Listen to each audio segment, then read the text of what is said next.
I actually had very mixed reactions about this particular episode of The Strain because, on one hand, it doesn't really move the overall seasonal story along in a very drastic way. On the other hand, it actually gave us some very human moments, particularly with F.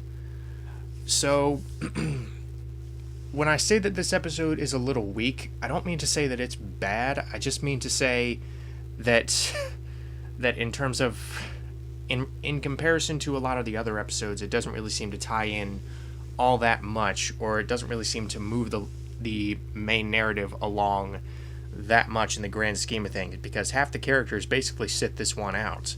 Satraki and Nora are barely in the episode. They basically kind of bookend the episode because F goes out to look for his wife after his son picks up her phone. Don't ask me how he knows how to do that. Actually, no. What do I know? These kids today know more about iPhones and tracking than I do. And I thought I knew a lot, but these kids today, Jesus Christ. What am I talking about? I digress. In addition, Kevin Durand and the blonde British chick, went to Eldritch Palmer, I believe that's the guy's name, the ailing businessman who actually conspired with the vampires.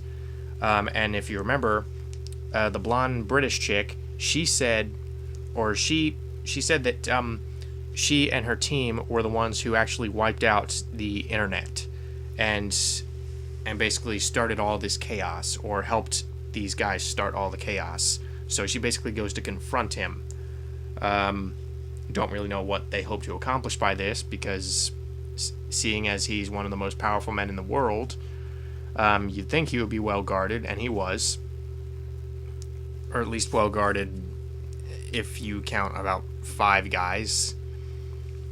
I digress. So that was probably the least interesting part of the episode, because I'm not really that invested in the romance between these two characters, if you can even call it that, because they've known each other for a day and they're already kind of making flirty talk, and they're already supposed to have this sort of connection, and I'm just not buying it. It's not that they have bad chemistry or anything, or even that I don't enjoy watching them, but by the end of the episode, when Kevin Durand is acting all sad when this woman leaves, I said, really, it seems like you'd be able to shake this off.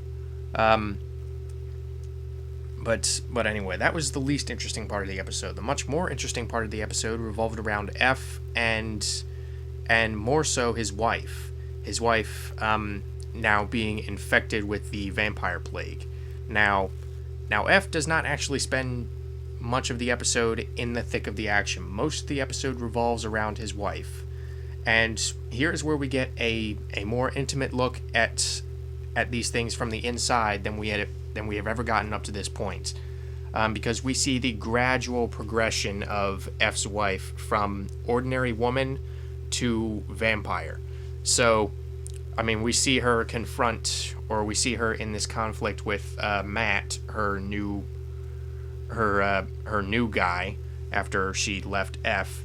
And one of the worms gets in her eye, and she basically spends the rest of the day slowly going through this agonizing transformation. Or it's not really agonizing so much as almost cerebral in how it's filmed and how it's edited. The lack of music, and really the only sounds you hear are the kind of gurgling sounds that the vampires make. So it's a really eerie set of scenes, and I actually really got into it. I thought it was really well directed. I thought it was well acted by Natalie Brown, and yeah, seeing F finally or slowly come to the realization that maybe his wife is not okay, which is what he was afraid of, and seeing him basically break down at the end, I thought was really powerful. It's not the most powerful moment we've seen on the show up to this point, but I just felt it was a very human moment. So you kind of see where I'm getting at when I say I have mixed reactions towards this particular episode, because there are some elements about it namely revolving around F and his family, that really worked. They were well acted, they were well shot, they were well written.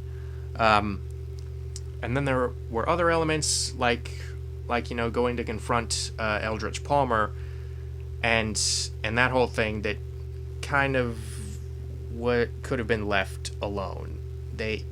Especially since they didn't exactly accomplish anything aside from maybe establishing that the bodyguard might turn on Palmer at some point. So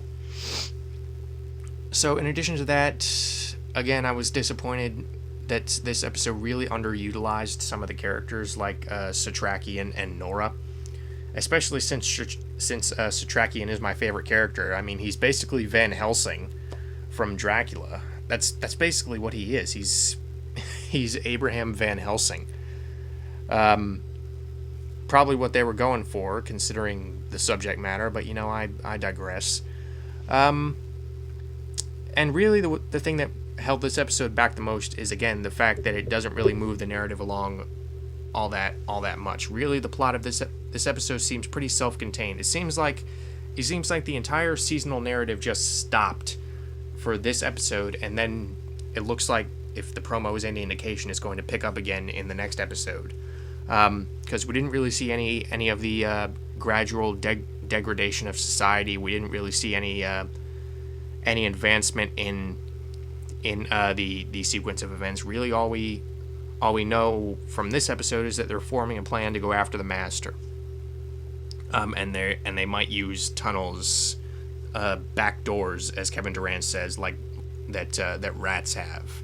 And once again, equating vampires to rats. If you mean they're both diseased, then I kind of see where you're coming from. But yeah, like I said, this episode was a very mixed package. Overall, I liked it. I didn't really think it was bad. But really, I think I don't really think it was as strong as other episodes. So yeah, that's about all I got for this week's episode of The Strain.